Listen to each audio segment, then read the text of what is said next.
Hello friends, welcome to quick learn tutorial series. इस video में मैं आपके साथ शेयर करने वाली हूँ एक और इम्पॉर्टेंट एप्लीकेशन ओपैम्प की, जो है स्मिथ ट्रिगर यूजिंग ओपैम्प। यहाँ पे हम ओपैम्प की हेल्प से स्मिथ ट्रिगर सर्किट बनाएंगे। अब ये स्मिथ ट्रिगर क्या होता है, इसके एडवांटेजेस क्या हैं, इसके डिसएडवांटेजेस क्या हैं, हम ये कैसे बनाएंगे, इसका फुल डेरिवेशन, आज सारी चीज़ें इस वीडियो में कवर करेंगे। तो इस वीडियो को लास्ट तक ज़रूर देखिएगा। इस वीडियो को देखने के बाद आपको स्मिथ ट्रिगर से लेकर सारे डाउट जो है वो क्लियर हो जाएंगे। तो आइए वीडियो स्टार्ट करते हैं। सबसे पहले हमें पता होना चाहिए कि ये स्मिथ ट्रिगर क्या है। तो बेसिकली स्मिथ ट्रिगर का यूज़ किया जाता है इनपुट नॉइस को रिमूव करने के लिए। और भी इसके बहुत सारे एडवांटेजेस हैं, एप्लीकेशंस हैं, वो मैं आपको आगे एक्सप्लेन करूंगी। स्मिथ ट्रिगर बेसिकली डेवलप किया था एक अमेरिकन साइंटिस्ट ने, जिनका नाम है ओटो एच स्मिथ। अपने ही नाम पे इन्होंने इस सर्किट का नाम रखा है स्मिथ ट्रिगर। अब यहाँ ट्रिगर का मतलब क्या है वो मैं आपको अभी एक्सप्लेन करूंगी। जब आप वीडियो को पूरा देखोगे तो आपको सारे टर्म्स जो हैं वो बिल्कुल क्लियर होते चले जाएंगे। ठीक है, अब सबसे पहले इसके कुछ की पॉइंट्स देख लेते हैं। ठीक है, अब स्मिथ ट्रिगर को हम बेसिकली रीजनरेटिव कंपैरेटर भी कहते हैं। It is also known as regenerative comparator. इसको हम रीजनरेटिव कंपैरेटर इसीलिए कहते हैं क्योंकि ये हमारे ओवरऑल सर्किट के गेन को इंक्रीज करता है। कैसे इंक्रीज करता है? With the help of positive feedback. तो यहाँ पे बेसिकली हम पॉजिटिव फीडबैक कंपैरेटर का यूज करते हैं सर्किट के गेन को इंक्रीज करने के लिए। इसके कुछ इंपॉर्टेंट पॉइंट्स देख लेते हैं। पहले फर्स्ट पॉइंट है, it is a comparator with positive feedback. इस वीडियो के पहले मैंने आपको एक सर्किट पढ़ाया है कंपैरेटर। स्मिथ ट्रिगर बिल्कुल एक कंपैरेटर की तरह काम करता है, बस उसमें एक पॉजिटिव फीडबैक लगा होता है। नेक्स्ट पॉइंट है इसका, it is work like a regenerative comparator. तो इस पॉजिटिव फीडबैक के कारण ये हमारे एक रीजनरेटिव कंपैरेटर की तरह काम करता है, जिससे हमारे सर्किट का ओवरऑल गेन जो है वो इंक्रीज हो जाता है। थर्ड पॉइंट ये है, it is also known as square wave generator. इसको हम स्क्वायर वेव जनरेटर भी कहते हैं। अब इसको स्क्वायर वेव जनरेटर हम इसलिए कहते हैं क्योंकि इसकी हेल्प से हम अपने साइन वेव को स्क्वायर वेव में कन्वर्ट करते हैं। या हम कह सकते हैं कि इसका बेसिक वर्क है एनालॉग इनपुट सिग्नल को कन्वर्ट करना डिजिटल सिग्नल में। तो डिजिटल सिग्नल हमारे कैसे होते हैं? हमारी स्क्वायर वेव्स होती हैं। एनालॉग इनपुट हमारे कैसे होते हैं? बेसिकली हमारी साइन वेव्स होती हैं। तो साइन वेव को, एनालॉग इनपुट को डिजिटल में कन्वर्ट करने का काम करता है हमारा स्मिथ ट्रिगर। इसीलिए इसको हम स्क्वायर वेव जनरेटर या फिर एनालॉग टू डिजिटल कन्वर्टर भी कहते हैं। ठीक है, फोर्थ इंपॉर्टेंट पॉइंट है, it is a bistable circuit. यह हमारे एक बायस्टेबल सर्किट की तरह काम करता है क्योंकि इसमें दो स्टेबल स्टेट होती हैं, plus V set and minus V set. इसमें दो स्टेबल स्टेट होती है, इसलिए इसको हम बायस्टेबल सर्किट भी कहते हैं। और फिफ्थ इंपॉर्टेंट पॉइंट है, hysteresis found in Schmitt trigger. Schmitt trigger में हमें हिस्टेरेसिस मिलता है, जबकि जो हमारा कंपैरेटर सर्किट होता है उसमें हमें कोई भी हिस्टेरेसिस नहीं मिलता। Hysteresis found in Schmitt trigger.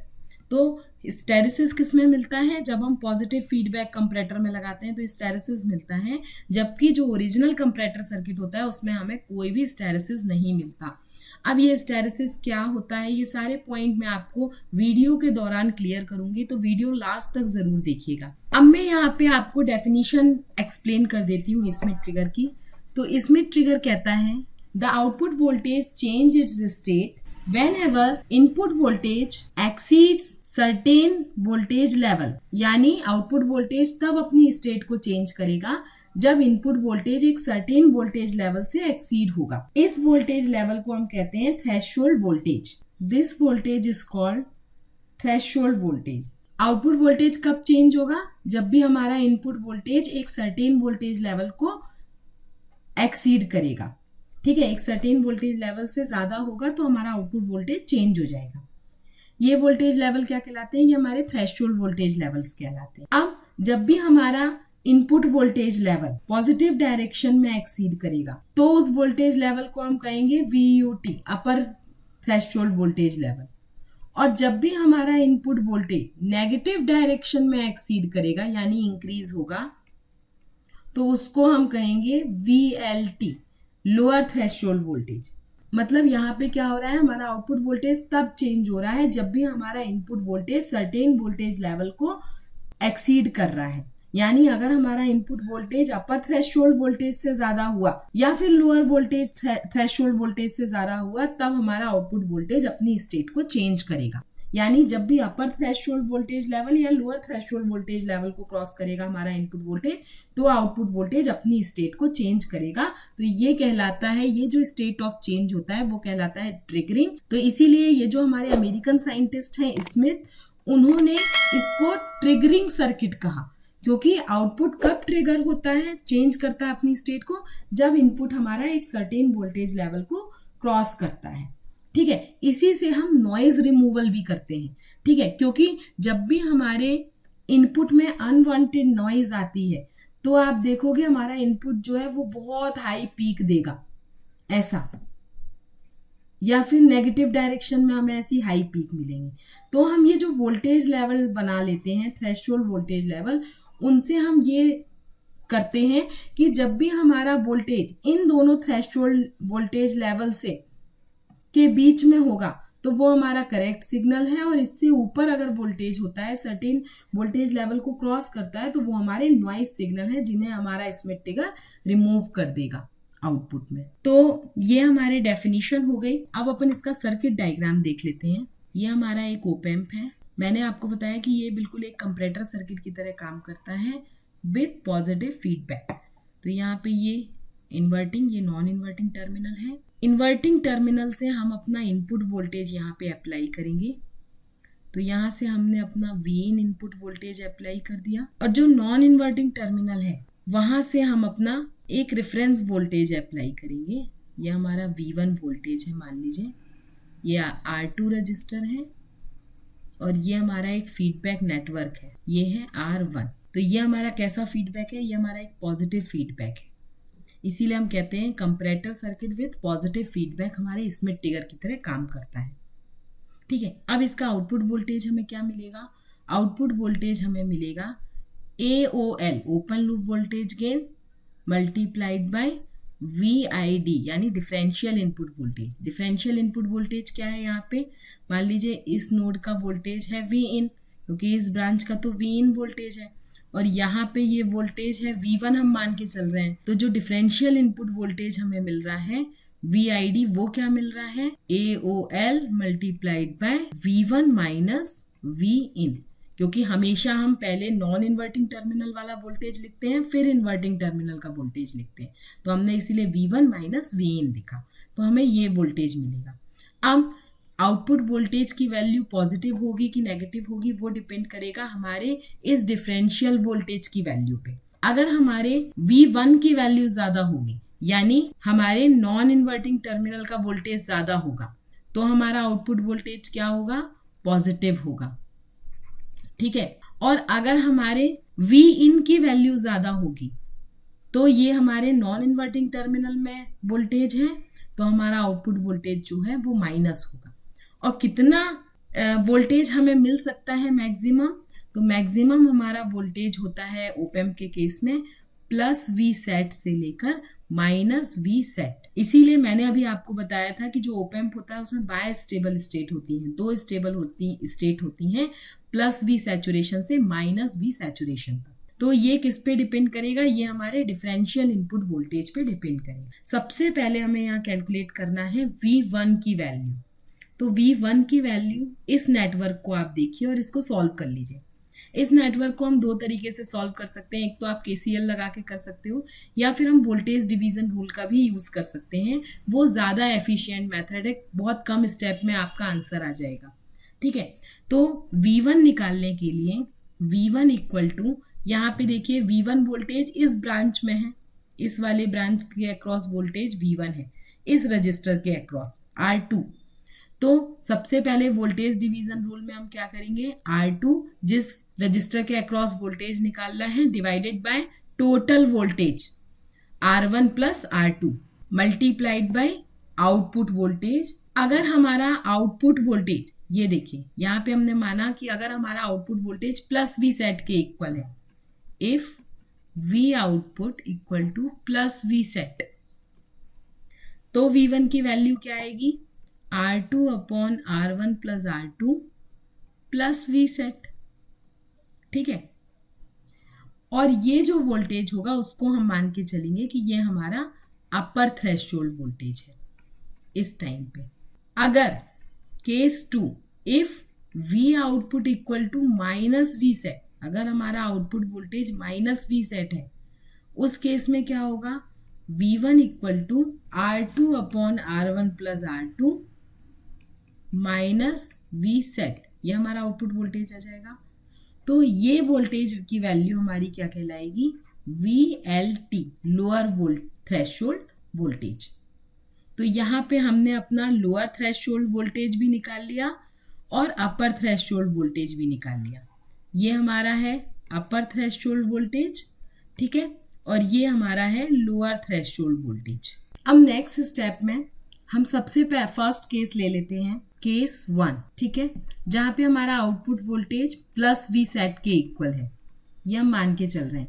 यानी इस टाइम पे जो हमारा V1 वोल्टेज है वो कितना है, वो हमारे अपर थ्रेशोल्ड वोल्टेज के इक्वल है। अब इसमें दो कंडीशंस होंगी हमारे पास।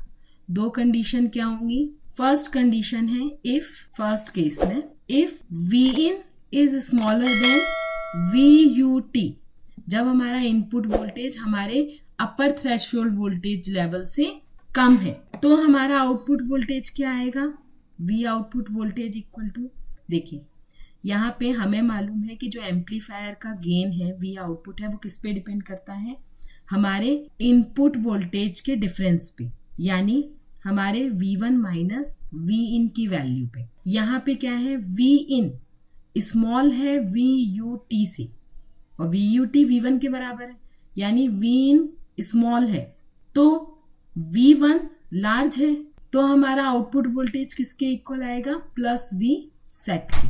तो यहाँ पे आउटपुट वोल्टेज हमारे प्लस V सेट के इक्वल आ गया। अब सेकेंड केस में देखिए, if Vin is greater than VUT, हमारा इनपुट वोल्टेज हमारे अपर थ्रेशोल्ड वोल्टेज से ज्यादा है। अब ये ज्यादा है तो ये नेगेटिव में है, इसीलिए हमारा जो आउटपुट वोल्टेज आएगा वो माइनस V सेट आएगा। इसी तरीके से हम एक और केस ले लेते हैं, केस 2। इसमें जब हमारा output voltage minus V set है मान लीजिए, और हमारा V1 इनपुट वोल्टेज VLT के इक्वल है, तो यहाँ पे भी दो केस बनेंगे। पहला केस कहता है if Vin is greater than VLT, अगर हमारा इनपुट वोल्टेज VLT से ज्यादा है, मतलब हमारा इस टाइम पे इनपुट वोल्टेज क्या है, वो ज्यादा है, तो इनपुट वोल्टेज नेगेटिव है, तो हमारा V आउटपुट क्या आ जाएगा, माइनस V सेट। तो यहाँ पे लिख दीजिए आउटपुट वोल्टेज हमारा आ रहा है माइनस V सेट। आपका आउटपुट वोल्टेज, ये जो डिफरेंस इनपुट वोल्टेज है उसी पे डिपेंड करेगा, उसी से देखते जाओ।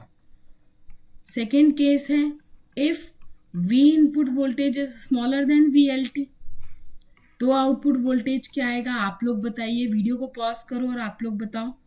तो ये आएगा प्लस V सेट। क्यों, क्योंकि इनपुट वोल्टेज स्मॉल है, यहाँ पे ये स्मॉल है, मतलब V1 ज्यादा है, V1 ज्यादा है, इसका मतलब ये है कि आउटपुट वोल्टेज पॉजिटिव होगा। कितना पॉजिटिव हो सकता है, मैक्सिमम प्लस V सैचुरेशन तक, यानी प्लस V सेट तक। तो ये हमें चार कंडीशन मिल गई। अब हमें अपनी वेव फॉर्म ड्रॉ करनी है। तो वेव फॉर्म क्या है, कैसी आएगी आपकी, यहाँ से ड्रॉ करिए। यह हमारा इनपुट वोल्टेज है विथ रिस्पेक्ट टू टाइम, यह हमारा साइनोसॉइडल इनपुट है। अब यहाँ पे हमारे पास दो वोल्टेज लेवल होंगे, ये हमारा अपर वोल्टेज लेवल है जिसको हम VUT कहेंगे, यह हमारा लोअर थ्रेशोल्ड वोल्टेज लेवल है जिसको हम VLT कहेंगे। यहाँ पे हम सबसे पहले कुछ इंटरसेक्शन पॉइंट बना लेते हैं। तो यहाँ पे मैंने ये अपर थ्रेशोल्ड वोल्टेज का इंटरसेक्शन पॉइंट है 1, अब उसके बाद लोअर थ्रेशोल्ड वोल्टेज का इंटरसेक्शन पॉइंट हो गया 2, फिर अपर वोल्टेज लेवल का इंटरसेक्शन पॉइंट 3, लोअर वोल्टेज का इंटरसेक्शन पॉइंट 4। ये हमने अपने थ्रेशोल्ड वोल्टेज लेवल के इंटरसेक्शन पॉइंट बना लिए। हमें अपनी आउटपुट वोल्टेज की वेव फॉर्म ड्रॉ करनी है। तो सबसे पहले आप क्या करिए, ये जो इंटरसेक्शन पॉइंट है उनको यहाँ पे ऐसे ड्रॉ कर लीजिए, तो आपको वेव फॉर्म ड्रॉ करने में बहुत आसानी होगी। ऐसे ड्रॉ कर लो, बिल्कुल स्ट्रेट स्ट्रेट, जहाँ पे ये इंटरसेक्शन पॉइंट है ठीक है, ये इंटरसेक्शन पॉइंट मिलाते हुए आपको ऐसे ये लाइन ड्रॉ करनी है वर्टिकली, जैसे मैं कर रही हूँ। ये 0 से लेकर फर्स्ट इंटरसेक्शन पॉइंट पे आप देख रहे हो कि हमारा इनपुट वोल्टेज जो है वो VUT से कम है। तो जब भी हमारा इनपुट वोल्टेज VUT से कम होगा तो आउटपुट वोल्टेज हमें प्लस V सेट मिलेगा। तो ये हमारा मान लीजिए प्लस V सेट है, ठीक है। तो हमने यहाँ तक ड्रॉ कर लिया। कब तक मिलेगा? जब तक कि हमारा इनपुट वोल्टेज इंक्रीज नहीं हो जाता VUT से। तो ये VUT है, यहाँ से हमारा इनपुट वोल्टेज जो है वो इंक्रीज हो गया। जैसे ही हमारा इनपुट वोल्टेज VUT से इंक्रीज होगा, इस साइड देखिए लेफ्ट साइड में आउटपुट वोल्टेज -V सेट पे पहुंच जाएगा। तो ये आउटपुट वोल्टेज जो है -V सेट पे पहुंच जाएगा। यहाँ पे input voltage is greater than VUT है, तो आउटपुट वोल्टेज -V, जब तक कि हमें दूसरा इंटरसेक्शन पॉइंट नहीं मिल जाता। तो दूसरा इंटरसेक्शन पॉइंट यहाँ पे आपको मिल गया, तो ये हो गए, ये -V सेट है, ये जो लेवल है वो -V सेट, ठीक है। अब कब तक? जब तक कि हमें दूसरा इंटरसेक्शन पॉइंट नहीं मिल जाता। तो सेकेंड पॉइंट ये मिल गया। अब यहाँ पे देखिए सेकेंड इंटरसेक्शन पॉइंट पे कि जो हमारा इनपुट वोल्टेज है वो हमारे VLT से स्मॉल है, ठीक है। V input voltage is smaller than VLT, तो हमारा आउटपुट वोल्टेज क्या आएगा?